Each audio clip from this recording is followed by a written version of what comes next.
ستوري والمر الله وای الله.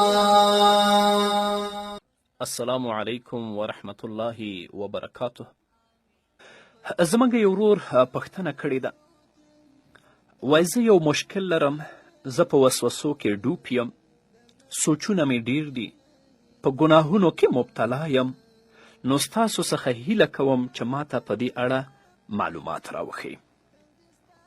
په دې کې شک نشته چې هغه انسان چې ګناه کوي، الله رب العزت به په هغه ګناهګار انسان باندې د پریشانی، د شکونو او د وسوسو دروازې پرانیزي. دا ځکه چې معصیت او ګناه زړه مړ کوي او یا یې په ویرونکي رنځ اخته کوي، تر دې پورې چې د داسې حالاتو سره یې مخ کړي له کومو څخه چې محمد رسول الله صلی الله علیه وسلم په الله رب العزت باندې پناه غوښتې ده، چې په دې توګه د هم یعنی خفګان، د پریشانی، د غم و اندېښنې، د بېوسي او کمزورتیا، همدارنګه د تنبلي، د بزدلي او بېزړهتوب، همدارنګه د سپېرهتوب او د حرص، د پور او قرض زیاتوالی، د سړو غصه او زیاتی.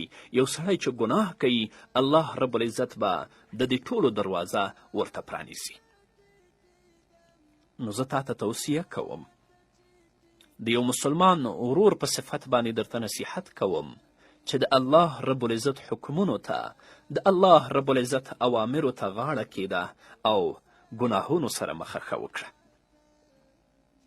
یو سړی د ابراهیم بن ادهم حضور ته راځي، ځوان دی، او ورته وایي ای امامه، غواړم چې توبه وکړم او د ګناهونو له پای ته رسولو څخه لاس ومینځم.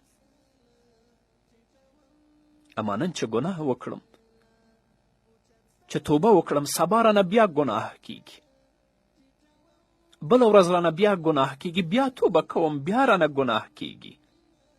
ته ما ته داسې له یوه لار راوښیه چې ما د الله رب العزت د ګناه له ارتکاب څخه وژغوري، یعنی بیا ګناه ونه کړم. ابراهیم بن ادهم ورته وایي آیا ستا غوښتنه همدغه ده؟ یعنې ته غواړې چې د ګناهونو نه لاس ومینځي او نور ګناه ته نږدې نشي؟ هغه ځوان ورته وایي هو. ابراهیم بن ادهم ورته وایي که چیرته دې غوښتل چې ګناه وکړې، نو دا کار د الله رب العزت په ځمکه کې مه کوه. هغه ځوان ورته وایي نو چیرته دا کار وکړم؟ ځمکه خو ټول د الله رب العزت ملکیت دی. ابراهیم بن ادهم ورته وایي د الله د ځمکې نه بهر. هغه ځوان ورته وایي ای امامه څنګه شونتیا لري؟ ځمکه سر تر سره د الله رب العزت ده. بیا ابراهیم بن ادهم ورته وایي آیا حیا نه کوې چې دا ټوله پراخه ځمکه د الله رب العزت ده او ته د ده ځمکې پر مخ باندې ګناه کوې، د الله رب العزت د حکمونو نه او د الله رب العزت د اوامرو نه سرغړونه کوې؟ وروسته بیا ابراهیم ورزیاته کړه که چیرې ته غواړې چې ګناه وکړې، نو د الله رب العزت له روزي څخه یې مه خوره. هغه ځوان ورته وایي زه به څنګه ژوندی پاتې شم، ځکه ټولو مخلوقاتو ته الله روزي ورکوي. ابراهیم بن ادهم ورته وایي آیا حیا نه کوې چې د هغه له رزق او روزي نه یې خورې او وروسته بیا ګناه هم کوې؟ ابراهیم بن ادهم بیا ورته فرمایي که چیرته دې بیا هم د ګناه په پای ته رسولو باندې ټینګار وکړ، نو د هغه له سترګو یې لرې وکړه. یعنې که دې زړه د ګناه نه صبرېږي، د الله رب العزت له لید نه ګناه لرې وکړه، چې یعنې داسې ځای کې وکړه چې الله دې ونه ویني. هغه ځوان ورته وایي چې دا څنګه شونتیا لري په داسې حال کې چې الله رب العزت په موږ باندې لیدونکی دی. بیا ابراهیم ورته وایي آیا حیا نه کوې چې د هغه په حضور او د هغه په وړاندې معصیت وکړې؟ یو ځوان د خپل پلار، د خپلې مور، د خپلو ورونو، د خپلو اقاربو او اکاګانو تر مخ ګناه نه کوي، ځکه د هغو نه حیا کوي. اما الله رب العزت چې ویني، هغه ذات که ته په پټه کې ګناه کوي یا په څرګند ځای کې کوي، تا ویني، د هغه نه حیا نه کوي.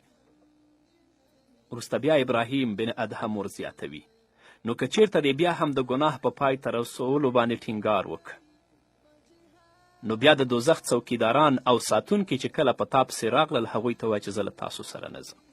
یعنې که د زړه له ګناه نه صبرېږي او ګناه کوي خو د حشر په ورځ چې کله تا پسې الله رب العزت د جهنم څوکیداران او ساتونکي رالیږي نو ته بیا ورته ووایه چې زه تاسو سره نه ځم. ځوان ورته وایي دا توان به په ما کې چیرته وي. نو ابراهیم بن ادهم ورته وایي چې بیا ولې ګناه نه پرېږدي.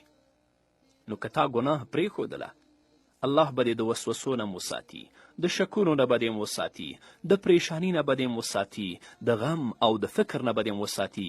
اما که په ګناهونو کې ډوب وې نو په دې سوچونو، تشویشونو، غم او فکر کې به هم د دې نه زیات ډوب وي.